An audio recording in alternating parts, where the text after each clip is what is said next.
بسم الله الرحمن الرحيم.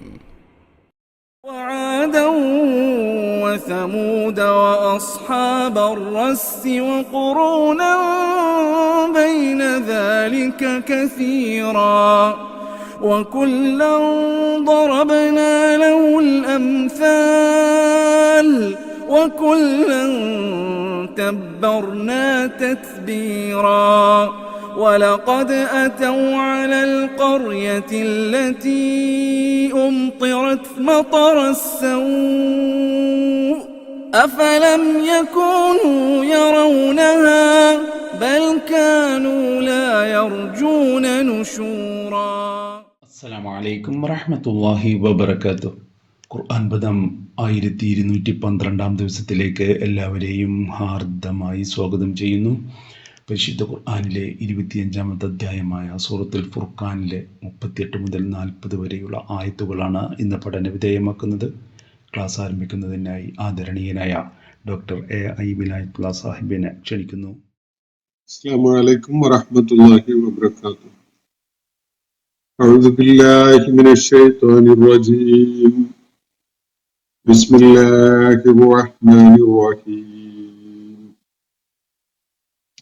ولقد آتينا موسى الكتاب وجعلنا معه أخاه هارون وزيرا فقلنا اذهبا إلى القوم الذين كذبوا بآياتنا فدمرناهم تدميرا وقوم نوح لما كذبوا الرسل أغرقناهم وجعلناهم للناس آية وأعتدنا للظالمين عذابا أليما وعادا وثمودا وأصحاب الرس وقرونا بين ذلك كثيرا وكلا ضربنا له الأمثال وكلا تبرنا تتبيرا ولقد أتوا على القرية التي أمطرت مطر السوء أفلم يكونوا يرونها بل كانوا لا يرجون نشورا. صدق الله العلي العظيم.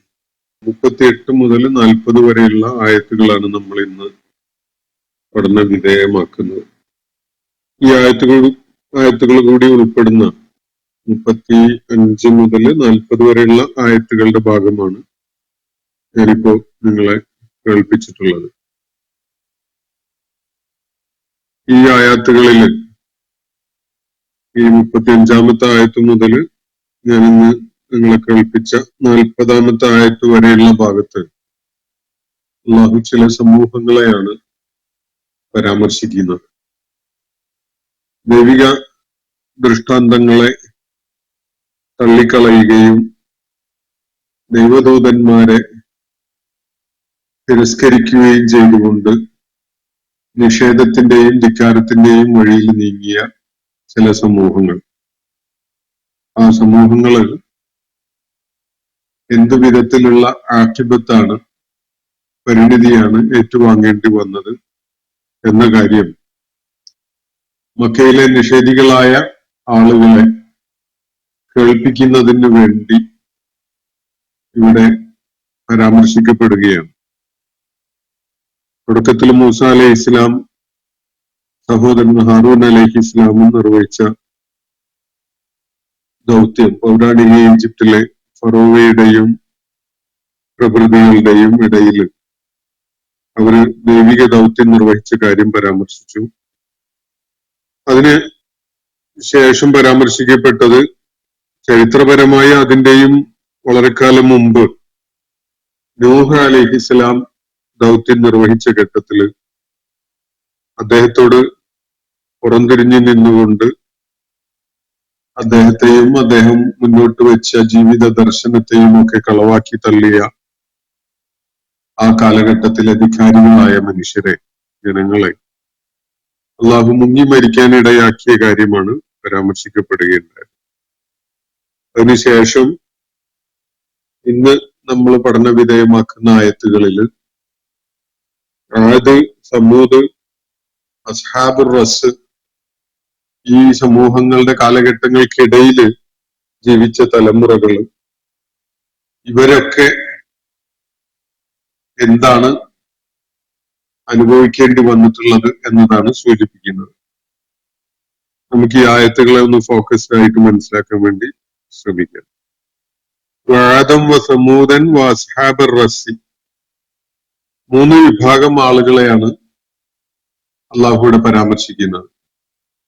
വ്യാകരണപരമായ ഈ പദങ്ങളുടെ ആദൻ, സമൂദൻ, അസ്ഹാബ എന്ന വിധത്തിലുള്ള ആ പ്രയോഗപരമായ ശൈലിയിൽ നിന്ന് തന്നെ നമുക്ക് വ്യക്തമാണ് തൊട്ടു മുമ്പുള്ള ആയത്തുകളിൽ പരാമർശിക്കപ്പെട്ട മൂസ അലൈഹിസ്ലാമിന്റെ സമൂഹം, നൂഹ് അലൈഹിസ്ലാമിന്റെ സമൂഹം, ഇവരുടെയൊക്കെ പരാമർശങ്ങളോട് ചേർത്തുകൊണ്ടാണ് ഈ 3 സമൂഹങ്ങളുടെ കാര്യം കൂടി പറയുന്നത് എന്നത്. എന്ന് പറഞ്ഞാൽ അവരൊക്കെ എന്ത് ഗതിയാണ് അവർക്കൊക്കെ ഉണ്ടായത് എന്നത് അതിനോട് ചേർത്തുകൊണ്ട് അവരുടെ അതേ ഗതി തന്നെയാണ് ഈ പറയപ്പെട്ട 3 വിഭാഗം ആളുകൾക്കും ഉണ്ടായത് എന്നാണ് സൂചിപ്പിക്കപ്പെടുന്നത്. അവരെ അള്ളാഹു തകർത്തു കളഞ്ഞു എന്നത് ദമ്മർനാഹും തദ്മീറ എന്ന് പറഞ്ഞല്ലോ. ആ വിവരണം തുടർന്ന് പരാമർശിക്കപ്പെടുന്ന ഈ 3 വിഭാഗം ആളുകൾക്കും ബാധകമാണ്, അല്ലെങ്കിൽ അവരും ഏറ്റുവാങ്ങിയത് അങ്ങനെയൊക്കെയുള്ള ഒരു വിധിയായിരുന്നു എന്നതാണ് സൂചിപ്പിക്കപ്പെടുന്ന കാര്യം. വ്യാകരണപരമായിട്ട് തന്നെ ആ ശൈലിയിൽ മൻസൂബാവ് എന്നാണ് അറബിയിൽ പറയുന്നത്. നസബ് ചെയ്ത വിധത്തില് ഈ അസ്മാകള് സൂചിപ്പിക്കപ്പെടുന്നതിൽ നിന്ന് തന്നെ ആശയം അത് വ്യക്തമാക്കപ്പെടുന്നുണ്ട്. وقوم نوح لما كذبوا الرسل أغرقناهم وجعلناهم للناس آية وأعتدنا للظالمين عذابا أليما. നൂഹിന്റെ ജനത അവർ നിഷേധികളാവുകയും ദൂതന്മാരെ തള്ളിക്കളയുകയൊക്കെ ചെയ്തപ്പോ നാം അവരെ മുങ്ങി മരിക്കാനിടയാക്കി എന്ന് പറഞ്ഞതിന് ശേഷം പറയുകയാണ് വആദൻ, ആദ് സമൂഹത്തിനെയും എന്ന് പറഞ്ഞാൽ ഇതുപോലെയുള്ള ദുരന്തം ഏറ്റുവാങ്ങേണ്ടി വന്ന ഒരു സമൂഹമായിരുന്നു ആദും. അതുപോലെ സമൂദ് വിഭാഗവും ഒക്കെ നമ്മളെ പിന്നിട്ട ഖുർആൻ സൂറത്തുകളുടെ പശ്ചാത്തലത്തിൽ പലപ്പോഴായിട്ട് വളരെ കൂടുതലായി വിവരിച്ച് മനസ്സിലാക്കിയിട്ടുള്ള കൂട്ടരാണ് ആദും സമൂദും ഒക്കെ. അറേബ്യയിലെ ഏറ്റവും പൗരാണികരായ ഒരു സമൂഹമായിട്ട് അറിയപ്പെടുന്ന വിഭാഗമാണ് ആദ് സമൂഹം. ഹൂദ് അലൈഹിസ്സലാം ദൈവിക ദൗത്യം നിർവഹിച്ച ഒരു സമൂഹം. അവരിലേക്കാണ് ഹൂദ് അലൈഹിസ്സലാമിനെ അയക്കപ്പെടുകയുണ്ടായത്. അതുപോലെ സ്വാലിഹ അലൈഹിസ്സലാമിന്റെ സമൂഹമാണ് സമൂദ്. ഇന്നത്തെ സൗദി അറേബ്യയുടെ 2 ഭാഗങ്ങളിലായിട്ട് സ്ഥിതി ചെയ്യുന്ന ഭൂപ്രദേശങ്ങൾ മദായിൻ സാലിഹ് എന്ന പേരിൽ അറിയപ്പെടുന്ന സാലിഹ് അലൈഹി ഇസ്ലാമിന്റെ ഭൂപ്രദേശവും, അതുപോലെ ഹിജാസിന്റെ വേറെ ഒരു ഭാഗം റബുൽ ഖാലി പോലെയുള്ള പ്രദേശങ്ങളൊക്കെ അടങ്ങുന്ന പൗരാണികമായ ഏതോ ഒരു കാലത്ത് മണ്ണടിഞ്ഞു പോയ നാമാവശേഷമായ നശിച്ച് തരിപ്പണമാക്കപ്പെട്ട ഒരു ഭൂപ്രദേശം. അപ്പോ ഈ 2 ജനത, അതുപോലെ അസ്ഹാബർ റസ്സി, റസ്സുകാര് ആരാണ് എന്നത് വിശുദ്ധ ഖുർആൻ വേണ്ട സൂചനകളൊന്നും അതിനെക്കുറിച്ച് നൽകുന്നില്ല. ഹദീസുകളിലും പറയത്തക്ക സഹായകമായ സൂചനകളൊന്നും ലഭ്യമായതായിട്ട് കാണാൻ കഴിയുന്നില്ല. അറബി ഭാഷയിൽ റസ് എന്ന് പറഞ്ഞാൽ ഒരു വളരെ അബാൻഡൻഡ് ആയ ഒരു പൊട്ടക്കിണർ, അല്ലെങ്കിൽ വളരെ പഴക്കമുള്ള കാലങ്ങൾക്ക് മുമ്പ് മനുഷ്യർ ഉപയോഗിച്ചിരുന്ന ഒരു കിണർ എന്ന വിധത്തിലാണ് റസ് എന്ന വാക്ക് മനസ്സിലാക്കപ്പെടുന്നത്. അപ്പൊ റസ്സുമായി ബന്ധപ്പെട്ട ഒരു കൂട്ടർ, ഏതെങ്കിലും വളരെ പൗരാണികമായ ഒരു കിണറുമായി ബന്ധപ്പെട്ടുകൊണ്ടുള്ള ഒരു കൂട്ടർ, അല്ലെങ്കിൽ ആ കിണറുമായി ബന്ധപ്പെടുത്തിക്കൊണ്ട് നമ്മൾ മനസ്സിലാക്കുന്ന ഒരു വിഭാഗം ആളുകൾ. ഒരുപക്ഷെ അവരിലേക്ക് നിയോഗിക്കപ്പെട്ട പ്രവാചകനെ അവര് കിണറിലെറിയുകയോ കെട്ടിത്തൂക്കുകയോ അങ്ങനെ വല്ലതൊക്കെ ചെയ്ത് കാണണം. അല്ലാഹു അഅലം. എന്തായാലും ഏത് നാട്ടിൽ ഏത് കാലഘട്ടത്തിൽ ജീവിച്ച ഒരു സമൂഹത്തെയാണ് ഇവിടെ പരാമർശിക്കുന്നത് എന്നത് ഇന്നും ഖുർആൻ ഗവേഷകർക്കിടയിൽ ഒരു തീരുമാനമായിട്ടില്ലാത്ത ഒരു പരാമർശമാണ്. പക്ഷെ അങ്ങനെ ഒരു സമൂഹം ഖുർആൻ പരാമർശിക്കുന്നു എന്നത് ആ വിധത്തിൽ മനസ്സിലാക്കി വെക്കുക മാത്രമേ നിലവിൽ നമ്മളെ സംബന്ധിച്ചിടത്തോളം ഒരു പോംവഴിയുള്ളൂ. അപ്പൊ ആദം വസമൂദൻ, അതുപോലെ അസ്ഹാബർ റസ്, ആദുകാരെ, അതുപോലെ സമൂദ് വിഭാഗത്തെ, അതുപോലെ റസ്സുകാരെ, ഇവരെയൊക്കെ തന്നെയും ഖുറൂനം ബൈന ദാലിക, ഇവയ്ക്കിടയിലുള്ള തലമുറകളെയും കസീറ, ഒട്ടേറെ ധാരാളം തലമുറകൾ, ഇവരൊക്കെയും തന്നെ ഇതുപോലെയുള്ള സാഹചര്യങ്ങളെ നേരിടേണ്ടി വന്നവരാണ്. അവരൊക്കെയും ദൂതന്മാരെ നിഷേധിക്കുകയും അതിന്റെ അനന്തരഫലങ്ങൾ ഏറ്റുവാങ്ങേണ്ടി വരികയും ചെയ്തവരാണ്. അത് വ്യാകരണപരമായിട്ട് സൂചിപ്പിക്കപ്പെടുകയാണ്, അതിവിടെ പറയുന്നില്ല. നേരത്തെ വിവരിച്ച സമൂഹങ്ങളുടെ കാര്യത്തിൽ സംഭവിച്ച അല്ലെങ്കിൽ അവരെ ഏറ്റുവാങ്ങേണ്ടി വന്ന അതിനോട് സമാനമായ ഒരു പ്രത്യാഘാതവും അനന്തരഫലവും ഒക്കെയാണ് ആദും സമൂദും അസ്ഹാബുർ റസ്സും ഏറ്റുവാങ്ങേണ്ടി വന്നിട്ടുള്ളത് എന്നതാണ് സൂചിപ്പിക്കപ്പെടുന്ന കാര്യം. അവർ മാത്രമല്ല വഖുറൂനൻ ബൈന ദാലിക കസീറ, ഇവർക്കിടയിൽ ഈ സമൂഹങ്ങൾ ഇവിടെ പരാമർശിക്കപ്പെട്ട വിഭാഗങ്ങൾക്ക് അവരുടെ കാലഘട്ടത്തിനിടയിൽ വേറെയും ഒരുപാട് തലമുറകൾ, അവരൊക്കെയും തന്നെ ഇതുപോലെ നിഷേധികളാവുകയും അതിന്റെ പേരിലുള്ള ദൈവിക നടപടികൾ ഏറ്റുവാങ്ങേണ്ടി വരികയും ചെയ്തവരാണ്. എന്നിട്ട് അള്ളാഹു അവരെ പരാമർശിച്ചുകൊണ്ട് പറയുന്നത് വകുല്ലൻ ദറബ്നാ ലഹുൽ അംസാൽ, ഇവർക്കൊക്കെയും തന്നെ നാം ഉപമകളും ഉദാഹരണങ്ങളും വെച്ചുകൊണ്ട് കാര്യങ്ങൾ വിവരിച്ചു കൊടുത്തിട്ടുള്ളതാണ്. അവരുടെ മുമ്പ് ജീവിച്ചിരുന്ന സമൂഹങ്ങളുടെ പരാമർശത്തോടുകൂടി അവരുമായി ബന്ധപ്പെട്ടുകൊണ്ടുള്ള ഉപമകളെ പ്രയോജനപ്പെടുത്തിക്കൊണ്ട് അവർക്ക് സത്യം നാം വിവരിച്ചു കൊടുത്തിട്ടുള്ളതാണ്. വകുല്ലൻ തബ്ബർന തത്ബീറ, എല്ലാവരെയും നാം തരിപ്പണമാക്കുകയാണ് ഉണ്ടായത് എന്നാണ് അള്ളാഹു തുടർന്ന് പറയുന്നത്. വകുല്ലൻ തബ്ബർന തത്ബീറ, അവസാനം ഓരോരുത്തരെയും നാം തകർത്ത് കളയുകയാണ് ഉണ്ടായത്, നശിപ്പിച്ചു കളയുകയാണ് ഉണ്ടായത് എന്ന് പറയണം. വകുല്ലൻ തബ്ബർന തത്ബീറ എന്ന് ഈ തുടർന്നുള്ള ആയത്തില് പറയുന്നില്ലെങ്കിൽ പോലും വ്യാകരണപരമായി നേരത്തെ നമ്മൾ വായിച്ച ആയത്തുകളിലെ വിവരണത്തിനോട് ചേർത്തുകൊണ്ട് വരുന്ന ഒരു കാര്യം എന്നുള്ള നിലക്ക് സമൂദും ആദും അസ്ഹാബുർ റസ്സും നേരത്തെ സൂചിപ്പിക്കപ്പെട്ട മൂസ അലൈഹി ഇസ്ലാം നിയോഗിച്ച് അയക്കപ്പെട്ട ഈജിപ്തിലെ സമൂഹം, അതുപോലെ നൂഹിന്റെ സമൂഹം, ഇവരുടേതൊക്കെ പോലെയുള്ള ദൈവിക നടപടികൾ ഏറ്റുവാങ്ങേണ്ടി വന്നവർ തന്നെയാണ് എന്ന സൂചന അതിൽ നേരത്തെ തന്നെ അടങ്ങിയിട്ടുണ്ട്. അത് കൂടാതെ കുറച്ചുകൂടി വ്യക്തതയ്ക്ക് വേണ്ടി അള്ളാഹു ഇവിടെ പറഞ്ഞത് വകുല്ലൻ തബ്ബർനാ തത്ബീറ, എല്ലാവരെയും നാം, ഇവരെ ഓരോരുത്തരെയും തന്നെ നാം നമ്മുടെ ശിക്ഷാ നടപടികൾ സ്വീകരിച്ചുകൊണ്ട് തകർക്കുകയായിരുന്നു, നശിപ്പിക്കുകയായിരുന്നു എന്നാണ്. വലഖദ് അതൗ അലൽ ഖറിയത്തില്ലതി ഉംതിറത് മത്രസൗ, തുടർന്ന് അള്ളാഹു മറ്റൊരു സമൂഹത്തെ പരാമർശിക്കുകയാണ്. ഇവര് വലഖദ് അതൗ, ഇവര് എത്തിയിട്ടുണ്ട് അല്ലെങ്കിൽ കടന്നുപോയിട്ടുണ്ട്, അലൽ ഖറിയത്തില്ലതി ഉംതിറത് മത്രസൗ, ദുഷിച്ച മഴ ഏറ്റുവാങ്ങേണ്ടി വന്ന ഒരു സമൂഹത്തിന്റെ അടുക്കലൂടെയും ഇവർ കടന്നുപോയിട്ടുണ്ട്. ഈ പരാമർശം ഒരുപക്ഷെ ലൂത്ത് അലൈഹി ഇസ്ലാമിന്റെ സമൂഹത്തെ ആയിരിക്കണം. ലൂത്ത് അലൈഹി ഇസ്ലാമിന്റെ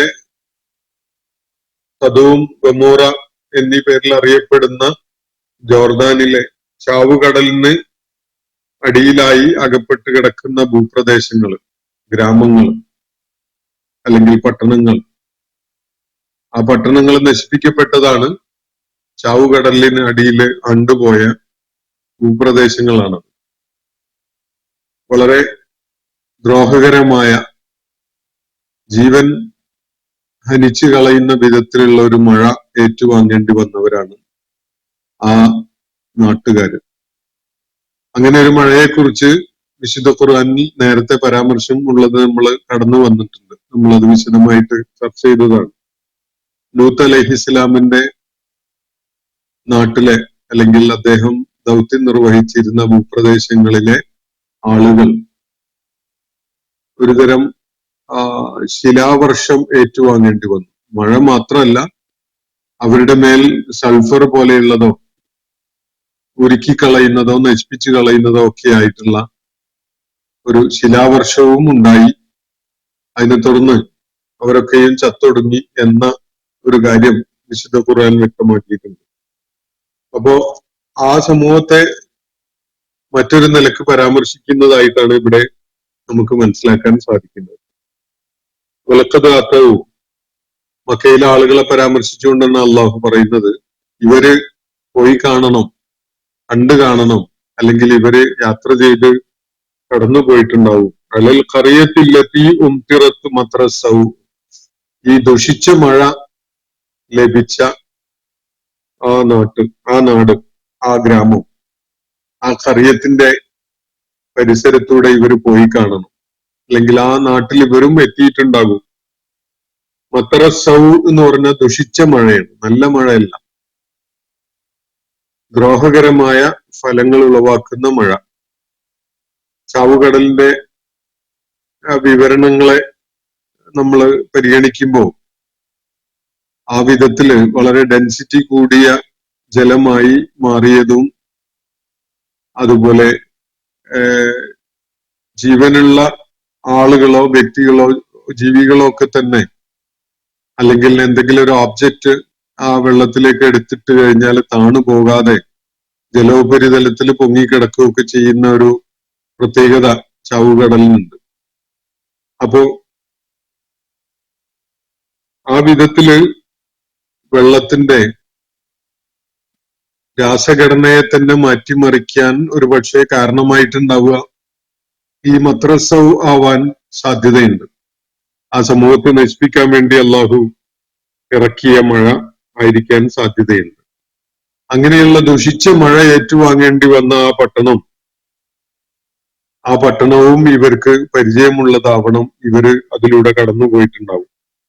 അഫലം യകൂനു യറൗനഹ, ഇവര് അത് കാണാനിടയായിട്ടില്ലേ എന്നാണ് അള്ളാഹു ചോദിക്കുന്നത്. ബൽകാനു ലാ യർജൂന നുശൂറ.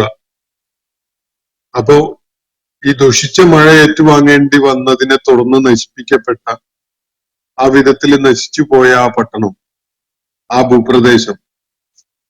ഭൂപ്രദേശത്തിലെ അതിന്റെ അനുഭവം ഇവർ കണ്ടില്ലേ എന്നാണ് ചോദ്യം. ഇവര് കാണാത്തത് കൊണ്ടോ അതിൽ നിന്ന് യാതൊന്നും അവർക്ക് മനസ്സിലാകാത്തത് കൊണ്ടോ ഒന്നുമല്ല.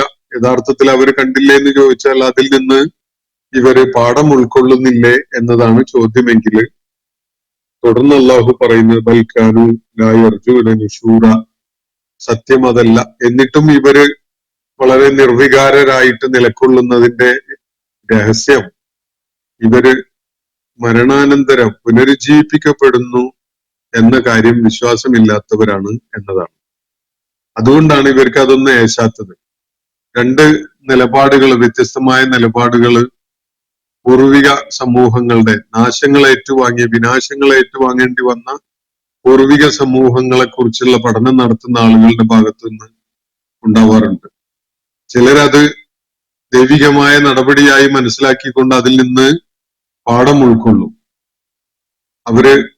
അവരുടെ സ്വന്തം ജീവിതത്തിൽ അത്തരം ഗുണപാഠങ്ങൾ പ്രയോജനപ്പെടുത്തും. വേറെ ചിലര് അതിന്റെ അക്കാദമികമായ സാധ്യതകളെ മാത്രം കാണുകയും ഒരു ചരിത്രത്തിലെ സംഭവങ്ങളെ വിലയിരുത്തുന്ന വിധത്തിൽ മാത്രം വിലയിരുത്തുകയും യാതൊരു പാഠവും അതിൽ നിന്ന് ഉൾക്കൊള്ളുകയും ചെയ്യാതെ വസ്തുതകളും അതിന്റെ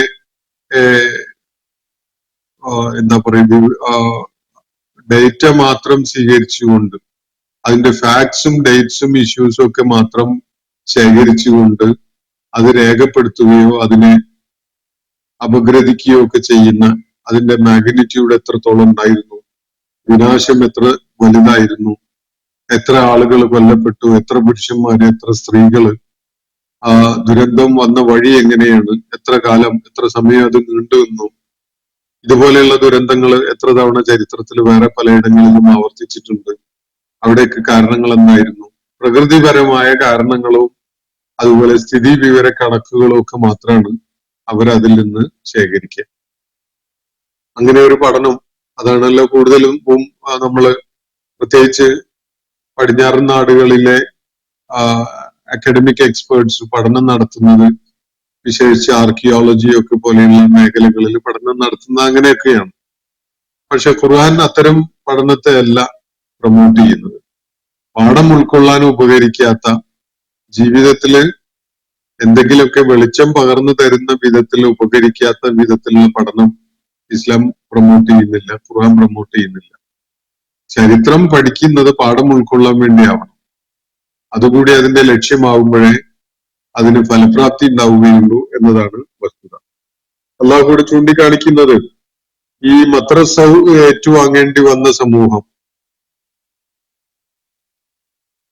വലക്കത് അത്തവു അലൽ ഖറിയത്തില്ലത്തി ഉംതിറത്ത് മദ്രസൗ, ഈ ദുഷിച്ച മഴ ഉണ്ടായ ആ പ്രദേശം, ആ നാട്, അത് ഇവർ കടന്നു ചെന്നിട്ടുള്ള നാടാണ്. അഫലം യഖൂനു യറൗനഹ, അത് അവർക്ക് കാണാൻ പറ്റുന്നുണ്ടായിരുന്നില്ലേ, അതിൽ നിന്ന് കാര്യങ്ങൾ മനസ്സിലാക്കിക്കൊണ്ട് പാഠം ഉൾക്കൊള്ളാൻ അവർക്ക് സാധിക്കുന്നുണ്ടായിരുന്നില്ലേ എന്നാണ് ചോദ്യം. എന്നാൽ എന്തുകൊണ്ടാണ് അവര് പാഠം ഉൾക്കൊള്ളാത്തത് അതിൽ നിന്ന്? അതിനുള്ള ഉത്തരം ബൽക്കാനു ലായർജൂന നുശൂറ, ഒരു പുനരുത്ഥാനം അവര് പ്രതീക്ഷിക്കുന്നേ ഉണ്ടായിരുന്നില്ല എന്നതാണ് അതിൽ നിന്ന് അവർ പാഠം ഉൾക്കൊള്ളാതിരിക്കുന്നതിനുള്ള കാരണം. ഇപ്പൊ പ്രവാചകന്മാരെ തള്ളിക്കളയുന്നതിന്റെയും കാരണം അത് തന്നെയാണ്.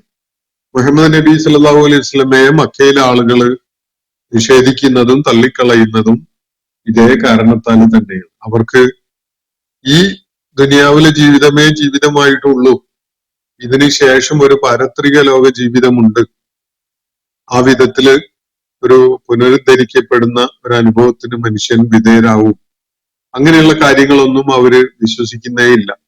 അവര് ഈ ഭൗതിക ലോക ജീവിതം മാത്രമേ ഉള്ളൂ എന്ന നിലപാടില് ഉറച്ചു നിൽക്കുന്നവരാണ്. അത് കാരണമായിട്ടാണ് അവർക്ക് ഈ കാര്യങ്ങളിലൊന്നും ഇതിൽ നിന്നൊന്നും പാഠം ഉൾക്കൊള്ളാൻ സാധിക്കാത്തതും പ്രവാചകന്മാരുടെ സന്ദേശത്തെ ഉൾക്കൊള്ളാൻ അവര് സന്നദ്ധരാവാതിരിക്കുന്നതും അതുകൊണ്ടാണ്. യഥാർത്ഥത്തിൽ പാരത്രിക ജീവിതം എന്നത് വിശുദ്ധ ഖുർആൻ പല സംഭവങ്ങളെയും പരാമർശിച്ചുകൊണ്ട് സുവ്യക്തമായി വിശദീകരിച്ചിട്ടുള്ള കാര്യമാണ്. അത് അവിശ്വസിക്കേണ്ടതായ യാതൊരു കാര്യവുമില്ല. ഒന്നാമത്തെ വട്ടം എങ്ങനെയാണോ നിങ്ങളൊക്കെ സൃഷ്ടിക്കപ്പെട്ടത് അതേ വിധത്തില് നിങ്ങൾ സൃഷ്ടിക്കുക എന്നത് അള്ളാഹുവിനെ സംബന്ധിച്ചിടത്തോളം വളരെ എളുപ്പമുള്ള കാര്യമാണ്. പ്രപഞ്ചത്തില് നിത്യേന എന്നോണം അരങ്ങേറിക്കൊണ്ടിരിക്കുന്ന ഒരു സംഭവമാണ് ഈ പുനരുത്ഥാനം എന്നത്. ജീവജാലങ്ങളുടെ കൂട്ടത്തില് അല്ലെങ്കിൽ സസ്യലതാദികളുടെ ഒക്കെ ഇടയില് നമ്മൾ അത് നിത്യേന കണ്ടുകൊണ്ടിരിക്കുന്ന ഒരു പ്രതിഭാസമാണ്. ഒന്നുമില്ലാത്ത അവസ്ഥയിൽ ചത്തടിഞ്ഞ ജീവന്റെ തുടിപ്പോ ഒരു ത്രസിപ്പോ ഒന്നുമില്ലാത്ത വരണ്ടുണങ്ങിയ മണ്ണില് മഴ വർഷിച്ച് ജീവൻ ഉടലെടുത്തു വരുന്നത് നിങ്ങൾ കാണുന്നില്ലേ എന്ന് അള്ളാഹു ചോദിക്കുന്നത് കാണാൻ കഴിയും. അത്രയും സ്വാഭാവികതയുള്ള ഒരു കാര്യമാണ് പുനരുത്ഥാനം എന്നത്. അതാണ് നുഷൂർ. അങ്ങനെ ഒരു നുഷൂറിനെ കുറിച്ചുള്ള വിശ്വാസം, അങ്ങനെ ഒരു പ്രതീക്ഷ തന്നെ ഇവർക്കില്ല എന്നതുകൊണ്ടാണ് അവർ ഇതിനെ നിസ്സാരമായി കാണുന്നതും ഈ ചരിത്ര സംഭവങ്ങളിൽ നിന്നൊന്നും പാഠം ഉൾക്കൊള്ളാതിരിക്കുന്നതും എന്നാണ് ഖുർആൻ ഇവിടെ ചൂണ്ടിക്കാണിക്കുന്നത്. അപ്പോ ആദ്, സമൂദ്, അതുപോലെ തന്നെ അസ്ഹാബുർ റസ്, ഇവരുടെയൊക്കെയും അനുഭവം ഇതുപോലെയൊക്കെയുള്ളതായിരുന്നു എന്നാണ് ഇവിടെ വ്യക്തമാക്കപ്പെടുന്നത്. അതുപോലെ ദുഷിച്ച മഴ ഏറ്റുവാങ്ങേണ്ടി വന്ന സമൂഹം. അവരുടെ നാടിന്റെ പരിസരത്തൂടെ ഒക്കെയാണ് ഇവര് കടന്നു പോകുന്നത്.